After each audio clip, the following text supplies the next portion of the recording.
मैं आचार्य पंडित Gangadhar Shastri YouTube channel ज्योतिष गंगा में आपका स्वागत करता हूं। दोस्तों, आज मैं आपको सुनाऊंगा पुरुषोत्तम मास महात्म्य के 19वें अध्याय की कथा।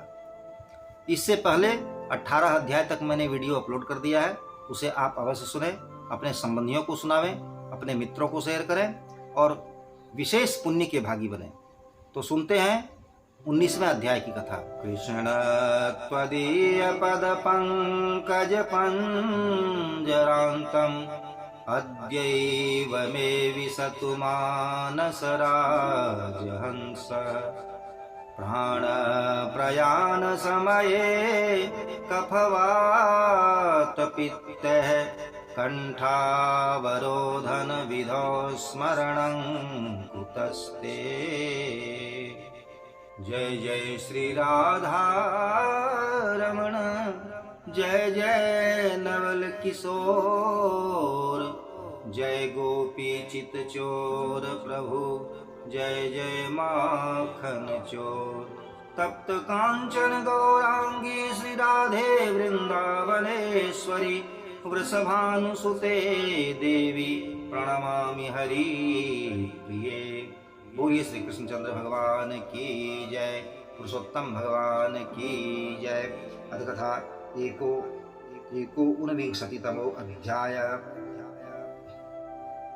सूत उवाच इति ब्रुवाणं प्राचीनं मुनिमाह तपस्विन प्रणयन्नीव सद्वाचा नारदो मुनिसत्तमः। किमुवाचोत्तरं ब्रह्मन् सुदेवं तपसां निधिं प्रसन्नो भगवान् विष्णुस्तन्मे ब्रूहि तपोनिधे। श्रीनारायण उवाच इत्यमावेदितो विष्णुः सुदेवेन महात्मना प्रत्याह प्रणयन् वाचा भगवान् भक्तवत्सलः। सूत जी ने कहा कि हे तपस्वियों, इस प्रकार कहते हुए पुरातन ऋषि नारायण से देवर्षि नारद जी ने मधुर वचनों से प्रसन्न करके पूछा, हे ब्रह्मन, तपोनिधि सुदेव ब्राह्मण को प्रसन्न भगवान ने क्या उत्तर दिया, सो हे ऋषिराज आप मुझे बताइए। श्री नारायण बोले कि इस प्रकार महात्मा सुदेव ब्राह्मण ने जब भगवान विष्णु से निवेदन किया, तब भक्त वत्सल भगवान विष्णु ने अपनी वाणी से सुदेव को प्रसन्न करते हुए प्रत्युत्तर दिया। भगवान श्री हरि ने कहा कि हे द्विजराज, जैसा आपने किया है वैसा कोई दूसरा व्यक्ति नहीं कर सकता। जिसके आचरण से हम संतुष्ट हो गए उसका रहस्य हम ही जानते हैं, आप नहीं जानते हैं। यह हमारा पुरुषोत्तम मास जो बीता है, सो पत्नी के सहित शोक में व्याकुल आपसे उस पुरुषोत्तम मास की सेवा आराधना हो गई है। हे तपस्वी राज, इस पुरुषोत्तम मास में जो व्यक्ति एक दिन भी उपवास करते हैं, हे द्विजश्रेष्ठ, वे असंख्य पापों को भस्म करके सूर्ययान विमान पर बैठकर बैकुंठ लोक को चले जाते हैं। सो आपको तो पूरा 1 महीना बिना भोजन किए बीत गया और असमय में बादल के आने से प्रतिदिन प्रातः मध्याह्न सायं तीनों काल में स्नान भी हो गया। हे तपोधन, आपको 1 महीने तक अभ्र स्नान मिला और उतनी अधिक तक अखंड उपवास भी हो गया। शोक रूपी सागर में डूबे रहने के कारण आपको चेतना शक्ति न रही। इस प्रकार न जानते हुए भी आपको पुरुषोत्तम मास की सेवा पूजा हो गई। आपके इस साधन की तुलना और कौन कर सकता है। वेदों में जितने साधनों का वर्णन किया गया है, उनको तराजू के एक पलड़े में रखकर और दूसरे पलड़े में पुरुषोत्तम को रखकर ब्रह्मा जी ने देवताओं के समक्ष तौला। साधन वाला पलड़ा हल्का हो गया और पुरुषोत्तम मास वाला पलड़ा भारी हो गया। इसलिए भूतल के प्राणी पुरुषोत्तम की पूजा करते हैं। हे तपोधन, पुरुषोत्तम मास तो विश्व में सर्वत्र होता है, फिर भी पृथ्वी लोक में इसकी पूजा करने से विशेष फल मिलता है। इससे हे वत्स, वर्तमान समय में आप सब प्रकार से धन्य हैं, क्योंकि आपने इस पुरुषोत्तम मास में उग्र और बड़ा भीषण तप किया।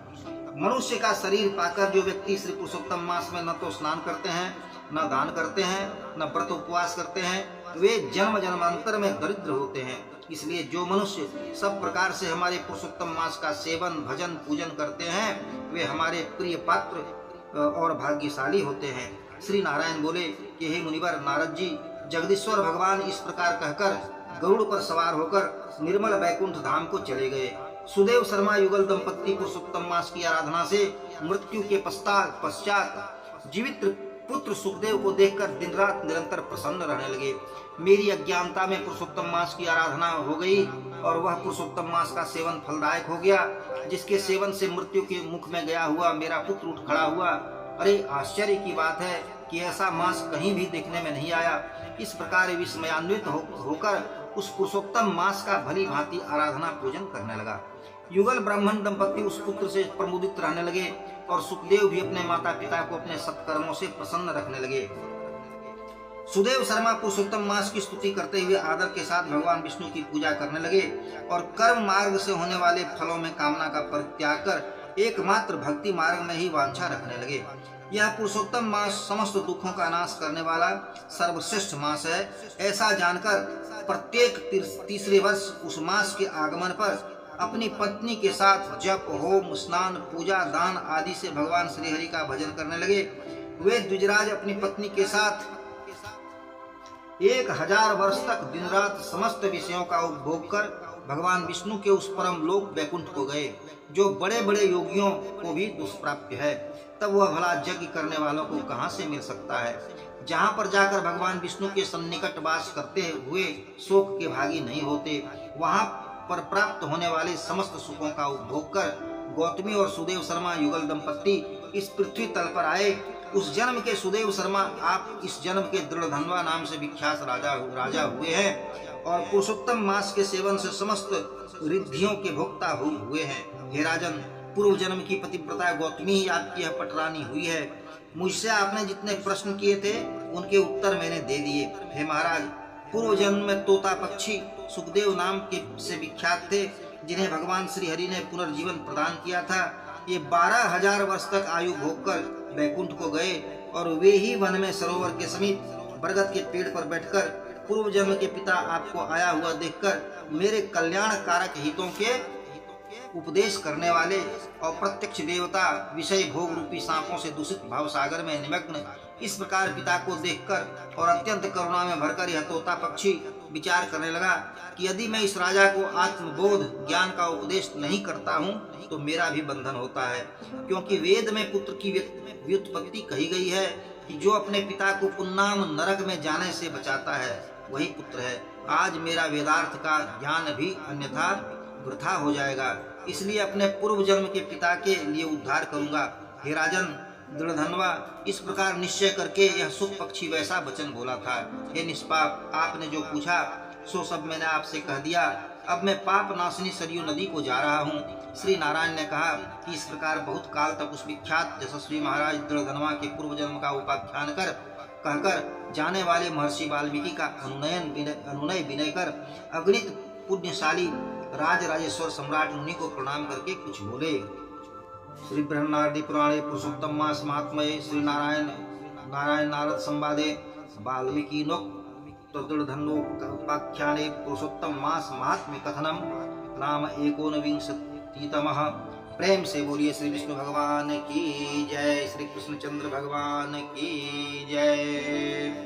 दोस्तों, यहाँ 19वां अध्याय पूर्ण होता है और इसके आगे का वीडियो मैं फिर अपलोड कर दूंगा। आप इसे अवश्य सुने। राधे राधे दोस्तों।